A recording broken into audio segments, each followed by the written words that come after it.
बिरथा लहस धरे मरघट में और रोई रही तारा नारी। बिरथा लहस धरे मरघट में रोई रही तारा नारी। और कुंवरो न मेरो नाय तू है नारी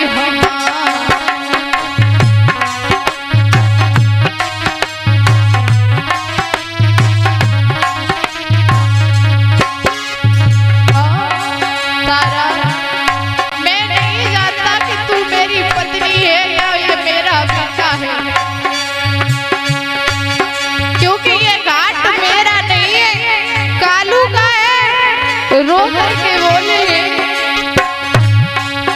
अरे मुर्दा तब तेरो जले टका दे कर कोहे।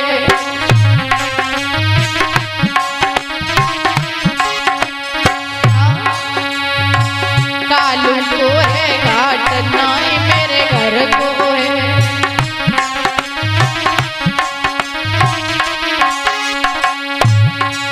अरे पाछे करिए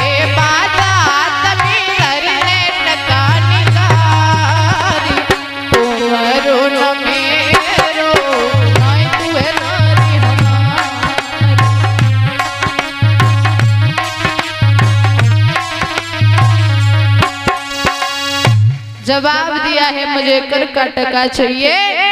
रानी ने मना किया मेरे पास कुछ नहीं है, आप लगा दीजिए दाग। हरिश्चंद्र कहने लगे क्षमा चाहते हैं रानी, याद करो वो दिन जब आपने हमसे ये कहा था कि ये कालू का तुम्हारे हाथ में मैत्र का घड़ा है, हमारे हाथ में ब्राह्मण का घड़ा है। उस वक्त तुम्हारा धर्म देख रहा था, आज हमारा धर्म देख रहा है। बिना कर टका लिए हम तुम्हारा मुर्दा नहीं जलाएंगे। रानी तारा ने कहा महाराज एक काम कीजिए, आपको जो मेरे शरीर पर दिख रहा हो आप वो ले लीजिए हमसे।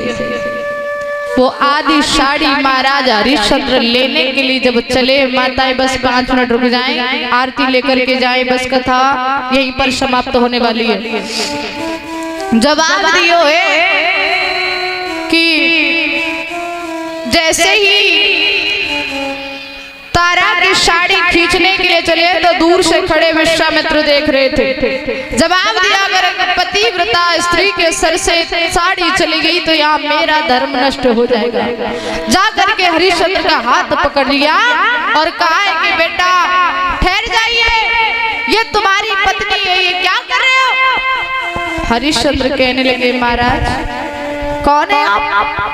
बोले हम विश्वामित्र हैं। अब तक तुम्हारी परीक्षा चल रही थी। जैसे ये कहा कि अब तक तुम्हारी परीक्षा चल रही थी तो जवाब दिया है महाराज इतनी बड़ी परीक्षा हमारा बेटा मरा पड़ा है। बोले सर्प बन करके मैंने काटा था, नाम लीजिए, बेटा तुम्हारा उठ करके खड़ा हो जाएगा।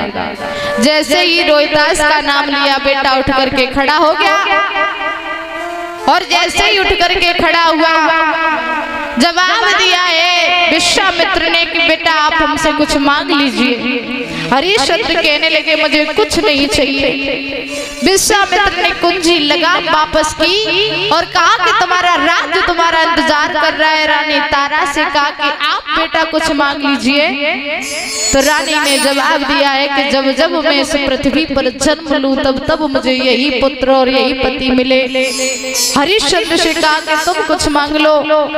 तो जवाब दिया है महाराज अगर आप मुझे देना चाहते हो तो इतना दीजिए, साईं इतना दीजिए जामे कुटुंब समाए, मैं भी भूखा ना रहूं कोई साधु न भूखो जाए। कहा रोहितास से कहा कि बेटा तुम कुछ मांग लो। तो रोहितास ने भी यही कहा है कि यही पिता और यही माँ मुझे हर जन्म में मिले। आज लौट करके तीनों प्राणी अयोध्या में आए हैं।